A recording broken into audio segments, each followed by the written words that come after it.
No one tells you this, but sometimes the universe doesn't reward loyalty.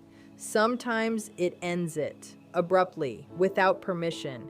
And the person you thought you couldn't live without is suddenly being pulled out of your life like a splinter from flesh. And before that happens, before the final break, the universe always leaves clues. Not one, not two, but three unmistakable signs that a narcissist's expiration date in your life is approaching. The first sign, emotional exhaustion, is not ordinary tiredness and it is not weakness. It is your nervous system signaling that it has been in a prolonged state of survival. In narcissistic dynamics, you are almost never allowed to simply exist. You are constantly monitoring tone, timing, mood shifts, and unspoken expectations. You replay conversations in your head, wondering what you said wrong, what you should have said differently, and how to avoid the next emotional landmine. Over time, this hypervigilance drains you at a cellular level. You may notice that even neutral interactions with them feel heavy, like a weight on your chest, and the idea of engaging feels exhausting before it even begins. This exhaustion often shows up as a loss of motivation, brain fog, emotional numbness, or a deep need to withdraw. You may start canceling plans, sleeping more, or craving silence. This is not laziness. It is your body trying to create distance when your mind has been trained to stay attached. Narcissistic relationships demand constant output with very little emotional return. You give empathy, reassurance, patience, and understanding while receiving confusion, criticism, or conditional affection. Eventually, the imbalance becomes unsustainable. What makes this sign so important is that it bypasses denial. You can rationalize behavior, you can excuse words, but you cannot argue with a body that no longer has the energy to perform. Emotional exhaustion strips away your ability to keep pretending everything is fine. You may notice that you no longer have the strength to defend them to others or to defend the relationship to yourself. Even small requests from them feel intrusive, and their presence starts to feel like an obligation rather than a connection. This is often when people feel guilty for wanting space. They tell themselves they are being selfish or ungrateful. In reality, this exhaustion is the beginning of detachment. It is the universe creating a physical and emotional boundary when none was allowed before. When your energy starts pulling back on its own, it means the dynamic has already crossed a line your system will no longer tolerate. The second sign is clarity through confusion.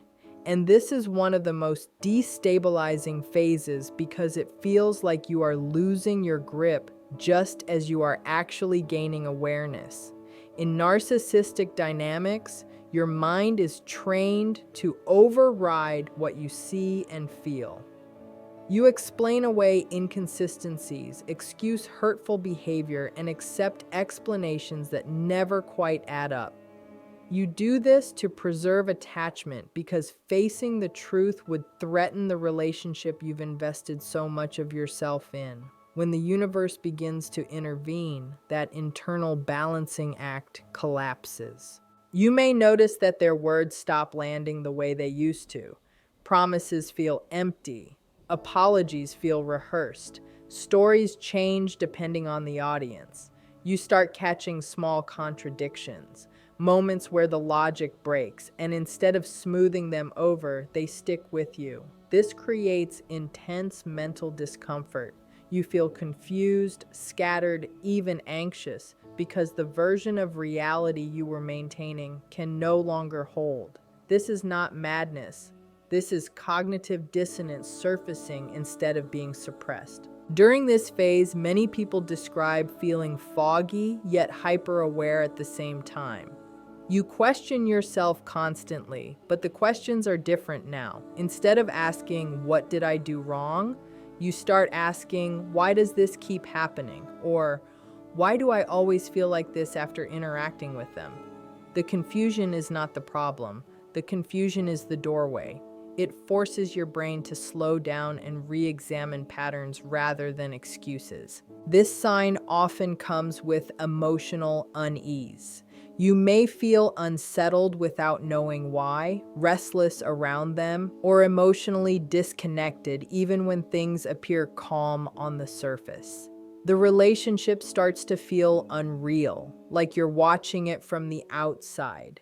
This is your perception recalibrating. You are no longer fully immersed in the narrative they created. What makes this stage painful is that clarity does not arrive as relief, it arrives as disruption.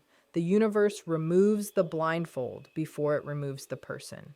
You are made aware before you are set free. And once you start seeing the gaps between what is said and what is done, your mind cannot unsee them, even when part of you wishes it could return to the comfort of not knowing. The third sign is escalation, and this is often the most confusing because it happens at the exact moment you are starting to pull away. When a narcissistic person senses a loss of control, even subconsciously, their behavior intensifies. This is not coincidence. Narcissistic dynamics are built on dominance, attention, and emotional access. When your energy begins to withdraw, the system they relied on to feel powerful is threatened, and the response is to apply pressure. You may notice sudden spikes in criticism, sarcasm, or emotional coldness. Things you were once forgiven for are now used against you. Old mistakes are brought up, boundaries are mocked, and your reactions are scrutinized. In some cases, the escalation looks like the opposite. Excessive affection, dramatic apologies, promises of change, or sudden vulnerability meant to pull you back in. Both forms serve the same purpose, to regain emotional control and reset the old pattern. What makes this sign so destabilizing is that it often triggers self-doubt. You may think the relationship is falling apart because you are changing, because you are being difficult, or because you asked for too much.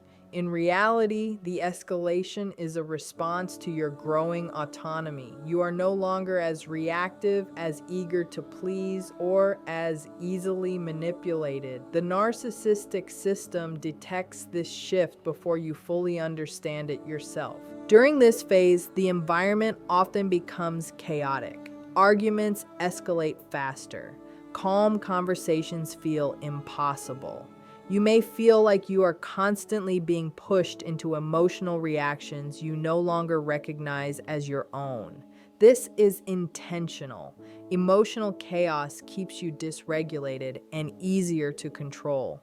When it stops working, the intensity increases. This is also when the mask slips most clearly. The entitlement, the lack of empathy, the need to win rather than understand becomes harder to ignore. You may feel shocked by how far they are willing to go to avoid accountability or loss of control. The escalation is not a sign that the relationship can be fixed. It is evidence that the dynamic is unsustainable. When the universe is preparing to remove someone from your life, it often allows you to see the full extent of what you were enduring. The escalation exposes the truth without filters. It shows you who they are when influence fades and when your compliance is no longer guaranteed.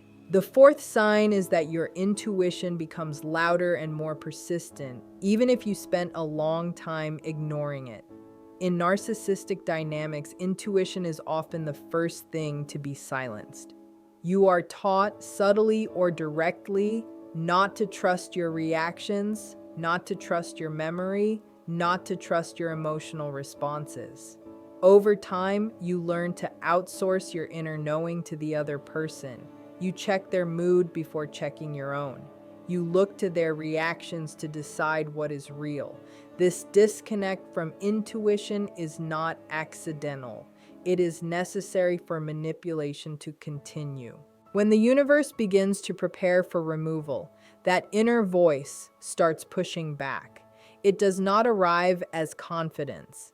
It arrives as discomfort, a tight feeling in your chest, a sense of dread before interactions, a quiet but persistent feeling that something is off even when nothing obvious is happening. You may not be able to articulate it clearly, and that can make it easy to dismiss, but it keeps returning, stronger each time you ignore it. You may notice that your body reacts before your mind does. Your stomach drops when they call. You feel tense when they enter the room. You feel relief when they are gone. These are not random reactions. They are your nervous system processing information your conscious mind was trained to override. Intuition is not dramatic. It is repetitive. It shows up in patterns, not single moments. This stage is unsettling because intuition often contradicts the story you have been telling yourself. You may think, they didn't say anything wrong, yet feel deeply unsettled, or they apologized, yet feel no sense of safety. This gap between logic and inner knowing creates internal conflict. But unlike earlier stages, you no longer automatically side against yourself. You start listening, even if it scares you. As intuition grows louder, your tolerance for dysfunction shrinks. Things you once endured now feel unacceptable. You question dynamics instead of explaining them away. You may feel a pull toward solitude, reflection, or information that helps you make sense of what you're experiencing. This is not you becoming negative or suspicious. This is self-trust reactivating. The universe does not remove a narcissist from your life until you are capable of sensing danger without needing proof. When intuition returns, it is a sign that your internal compass is coming back online, and once you reconnect with that voice, staying in the same dynamic becomes increasingly impossible because your system no longer cooperates with denial. The fifth sign is that external disruptions begin to expose what you have been minimizing. These disruptions can look ordinary on the surface, but their timing and impact are anything but. A conversation you accidentally overhear, a comment from a stranger, a pattern pointed out by a friend, or even a piece of content that mirrors your experience too closely to ignore. These moments land differently because they bypass your usual defenses. They don't feel like attacks, they feel like mirrors. In narcissistic dynamics, isolation is often subtle. You may not be cut off from others completely, but your perception is shaped in a way that makes outside input feel irrelevant or threatening. You are conditioned to believe that no one else understands the relationship like you do. When the universe steps in, it brings in external perspectives that disrupt that closed loop. Suddenly, someone says exactly what you have been feeling but never voiced. Or you see your experience described with unsettling accuracy and it hits you in the body before it reaches your mind. These disruptions often come when you are already emotionally exhausted and questioning things internally. That is not coincidence. At this stage, you are finally receptive. Instead of dismissing what you hear, you pause, you reflect, you replay interactions with fresh eyes. What once felt normal now feels inappropriate. What once felt confusing now feels intentional.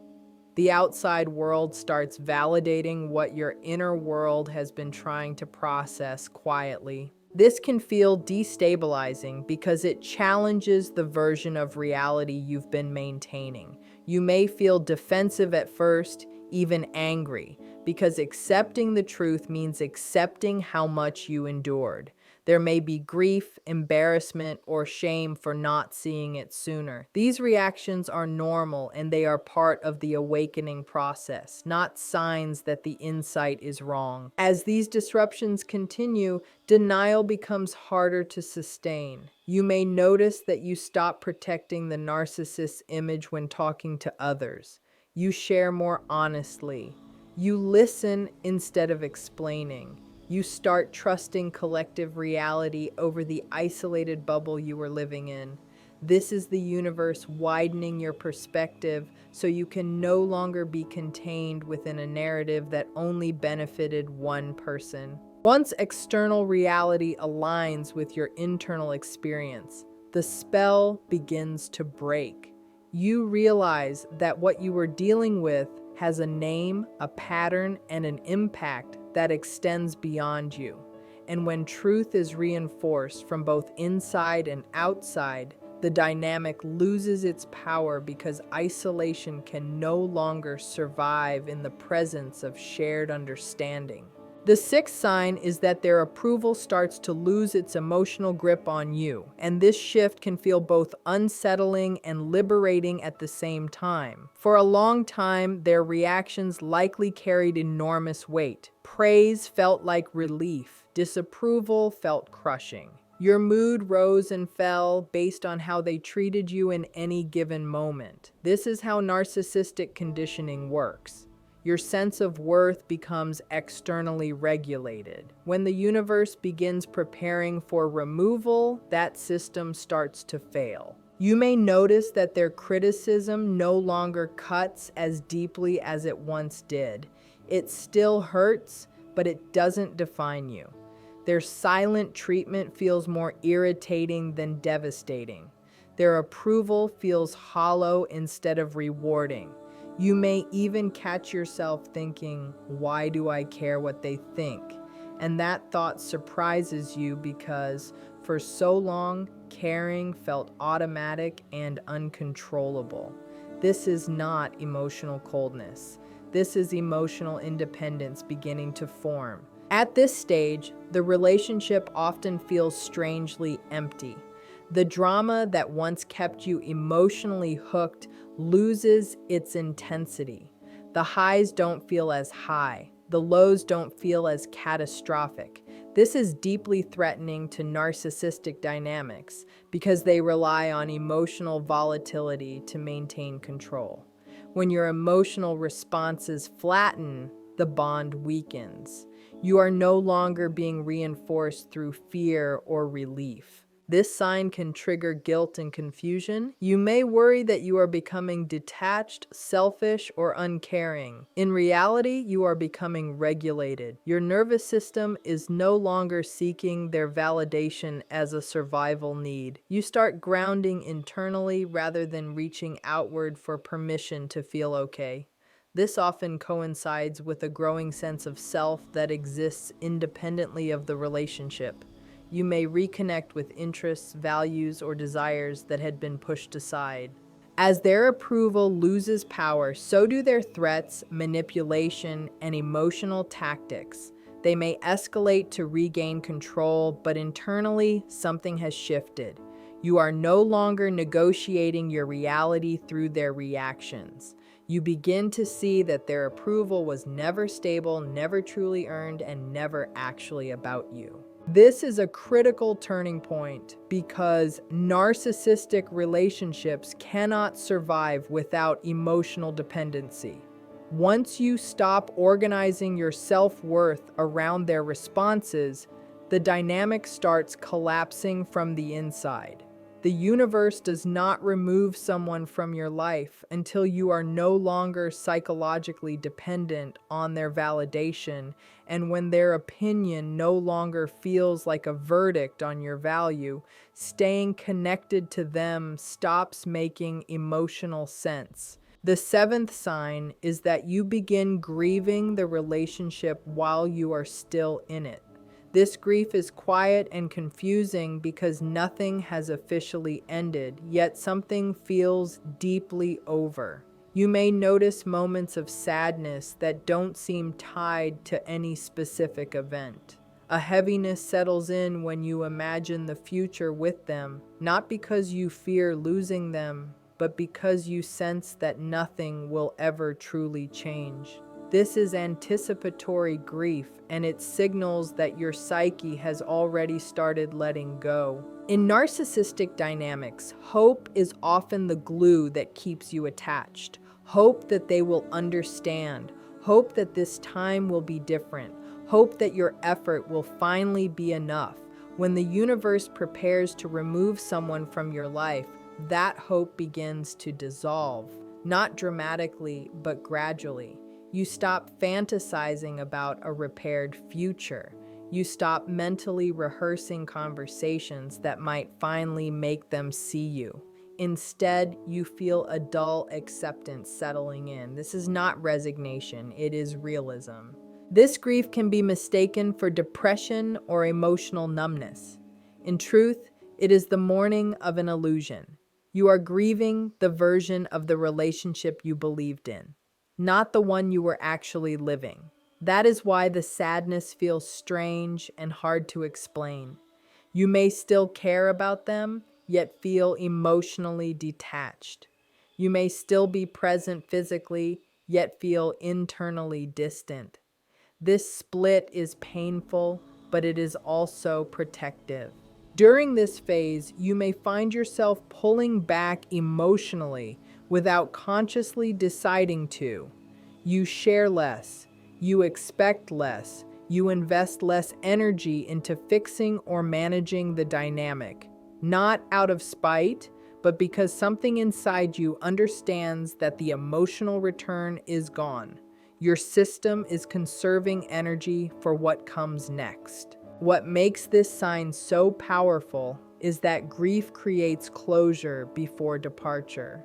By the time the relationship actually ends, whether by choice or circumstance, much of the emotional processing has already happened. The shock is reduced because your psyche has been preparing you quietly. The universe often allows you to grieve before it asks you to leave.